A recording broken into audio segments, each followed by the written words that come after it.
तुम्हारे ना होने से कुछ भी नहीं बदला। ये सूरज भी वहीं से निकलता है, आसमां पे तारे भी चमकते हैं और चांद की चांदनी भी होती है। हवा भी चलती है, दरिया भी बहते हैं, फूल भी खिलते हैं, इनमें खुशबू भी होती है।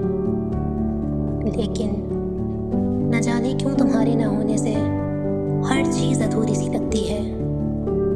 हर सुबह शाम सी लगती है, हर मुस्कान उदास सी लगती है, हर महफिल अनजान सी लगती है, हर धड़कन बेजान सी लगती है। सच पूछूं तो सारी दुनिया वीरान सी लगती है।